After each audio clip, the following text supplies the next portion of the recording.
पहला प्रश्न है कि निम्नलिखित में से किस संविधान संशोधन के साथ राष्ट्रीय राजधानी क्षेत्र अधिनियम 1991 के अधिनियम को लागू करने के बाद राजधानी दिल्ली में एक विधानसभा का गठन किया गया था? तो इसका सही जवाब हो जाएगा ऑप्शन नंबर ए 69वां संविधान संशोधन। नेक्स्ट देख लेते हैं। अगला प्रश्न है कि 60 मिलीग्राम प्रति लीटर से कम सांद्रता वाले इनमें से किस युक्त पानी को आमतौर पर सौम्य माना जाता है? तो आपके ऑप्शन ये देख लीजिए, दिया गया है ऑप्शन नंबर आपका A calcium carbonate, B potassium bicarbonate, C potassium carbonate या फिर डी सोडियम कार्बोनेट। तो इसका सही राइट आंसर हो जाएगा ऑप्शन नंबर ए कैल्शियम कार्बोनेट। चलते हैं अगले प्रश्न पर। अगला प्रश्न है कि भारतीय लोगों को बैंकिंग सुविधाओं की सार्वभौमिक पहुंच प्रदान करने के लिए 2014 में निम्नलिखित में से कौन सी वित्त योजना आरंभ की गई थी? तो सही जवाब हो जाएगा प्रधानमंत्री जन धन योजना। नेक्स्ट देख लेते हैं। अगला प्रश्न पे चलते हैं। अगला प्रश्न है कि भारत के संविधान के निम्नलिखित में से किस अनुच्छेद में वित्त विधेयक का उल्लेख किया गया है? तो इसका सही जवाब हो जाएगा ऑप्शन नंबर ए अनुच्छेद 112 में। चलते हैं अगले प्रश्न पर। अगला प्रश्न देखते हैं। अगला प्रश्न है कि बड़ा इमामबाड़ा अद्भुत वास्तुकला वाली एक ऐतिहासिक इमारत निम्नलिखित में से किस शहर में स्थित है? तो सही जवाब हो जाएगा ऑप्शन नंबर ए लखनऊ में। नेक्स्ट प्रश्न को देखते हैं। अगला प्रश्न है कि नाइट्रस ऑक्साइड एक रंगहीन और गंधहीन पदार्थ है जिसे किसके नाम से भी जाना जाता है? तो सही जवाब हो जाएगा हास्य यानी लाफिंग गैस के नाम से जाना जाता है। नेक्स्ट देखते हैं। नेक्स्ट प्रश्न है कि संतलत काल यानी 1206 ईस्वी से 1526 ईस्वी के दौरान दिल्ली पर कितने राजवंशों ने हमला किया? तो इसका सही जवाब हो जाएगा ऑप्शन नंबर सी 5 राजवंशों ने हमला किया। देखते हैं अगले प्रश्न को।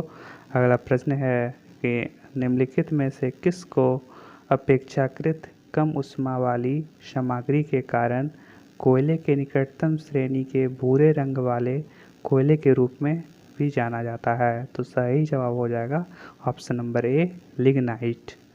चलते हैं अगले प्रश्न पर। अगला प्रश्न है कि international federation governing association football का मुख्यालय निम्नलिखित में से किस देश में स्थित है? तो इसका सही जवाब हो जाएगा ऑप्शन नंबर सी स्विट्ज़रलैंड।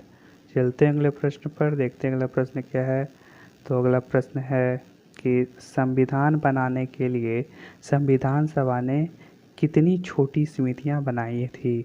तो संविधान बनाने के लिए संविधान सभा ने 13 छोटी समितियां बनाई थी। चलते हैं अगले प्रश्न पर। अगला प्रश्न है कि द इकोनॉमिस्ट इंटेलिजेंस यूनिट के मुताबिक 2021 डेमोक्रेसी इंडेक्स की वैश्विक रैंकिंग में भारत कौन से स्थान पर रहा है? तो सही जवाब हो जाएगा 46वें स्थान पर। देखते हैं अगले प्रश्न को। अगला प्रश्न है कि निम्न में से किस देश ने हाल ही में कोआला को एक लुप्तप्राय प्रजाति के रूप में नामित किया है? तो सही जवाब हो जाएगा ऑप्शन नंबर डी ऑस्ट्रेलिया। चलते हैं अगले प्रश्न पर, देखते हैं अगला प्रश्न क्या है। अगला प्रश्न है कि बेलारूस और किस देश ने हाल ही में यूक्रेन के साथ बेलारूसी सीमा के पास संयुक्त सैन्य अभ्यास शुरू किया? तो इसका सही जवाब हो जाएगा रूस ने। चलते हैं अगले प्रश्न पर। अगला प्रश्न है कि न्यायमूर्ति मुनीश्वर नाथ भंडारी को हाल ही में किस राज्य न्यायालय का मुख्य न्यायाधीश नियुक्त किया गया है? तो सही जवाब हो जाएगा ऑप्शन नंबर डी मद्रास उच्च न्यायालय का।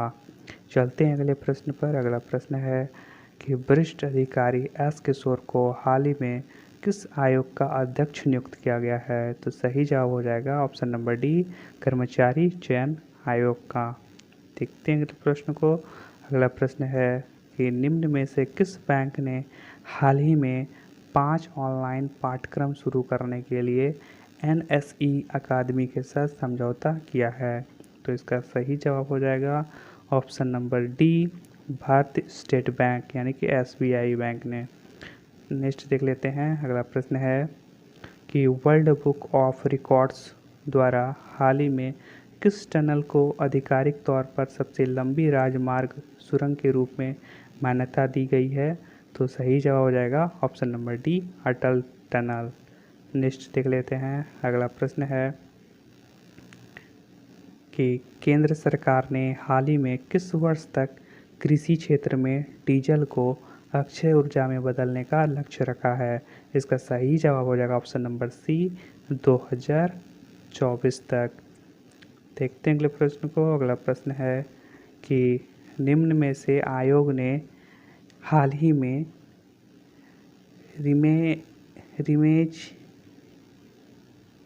रीइमेजिंग health care in India report जारी किया है। तो ये किया है और इसका राइट आंसर हो जाएगा option number B, NITI Aayog ने। चल देखते हैं अगले प्रश्न को। अगला प्रश्न है कि इंडियन प्रीमियर लीग 2022 के मेगा ऑक्शन में कौन सा खिलाड़ी अब तक के IPL इतिहास में सबसे महंगा बिकने वाला अनकैप्ड खिलाड़ी रहा है? तो इसका सही जवाब हो जाएगा ऑप्शन नंबर सी, आवेश खान। नेक्स्ट प्रश्न है कि श्री जयवर्धनापुरा कोटे निम्नलिखित में से किस देश की वैधानिक राजधानी है? तो सही जवाब हो जाएगा श्रीलंका की। नेक्स्ट प्रश्न को देखते हैं। अगला प्रश्न है कि संविधान सभा के सचिव निम्नलिखित में से कौन थे? तो इसका सही जवाब हो जाएगा option number A, HVR Iyengar. Next प्रश्न को देखते हैं। अगला प्रश्न है कि महान खिलाड़ी मेजर ध्यानचंद्र के नाम पर प्रदान किया जाने वाला ध्यानचंद्र पुरस्कार खेल क्षेत्र में आजीवन योगदान के लिए दिया जाता है। निम्नलिखित में से किस खेल में उन्होंने भारत का प्रतिनिधित्व किया था? तो सही जवाब हो जाएगा ऑप्शन नंबर ए, हॉकी में। नेक्स्ट देख लेते हैं। अगला प्रश्न है कि झिझिया निम्नलिखित में से किस राज्य का प्रसिद्ध सांस्कृतिक नृत्य है? तो झिझिया जो है यह बिहार का राज्य का प्रसिद्ध सांस्कृतिक नृत्य है। नेक्स्ट देख लेते हैं। अगला प्रश्न है कि निम्नलिखित में से ऊर्जा का एक गैर नवीकरणीय स्रोत कौन सा है? तो सही जवाब हो जाएगा जीवाश्म ईंधन। नेक्स्ट देख लेते हैं। अगला प्रश्न है कि 1977 में पद्म भूषण से सम्मानित प्रसिद्ध संगीतकार अनुपर्णा देवी निम्नलिखित में से किस वाद्य यंत्र से संबंधित है? तो सही जवाब हो जाएगा ऑप्शन नंबर बी, सुरबहार से। नेक्स्ट देख लेते हैं। अगला प्रश्न है कि दक्षिण त्रिपुरा जिले से निकलने वाली और बांग्लादेश में बहने वाली निम्नलिखित में से कौन सी नदी भारत बांग्लादेश सीमा के हिस्से का निर्माण करती है? तो सही जवाब हो जाएगा फैनी नदी। Option number C is the right answer. Next देख लेते हैं। अगला प्रश्न है कि निम्नलिखित नेताओं में से किसने 13 दिसंबर 1946 को संविधान सभा में उद्देश्य संकल्प प्रस्तुत किया था? तो सही जवाब हो जाएगा option number B, Jawaharlal Nehru ने। नेक्स्ट देख लेते हैं। अगला प्रश्न है कि चट्टग्राम पहाड़ी क्षेत्र निम्नलिखित में से किस देश में पाए जाते हैं? तो इसका सही जवाब हो जाएगा ऑप्शन नंबर डी, बांग्लादेश में। नेक्स्ट देख लेते हैं जो कि आज का आखिरी प्रश्न होगा।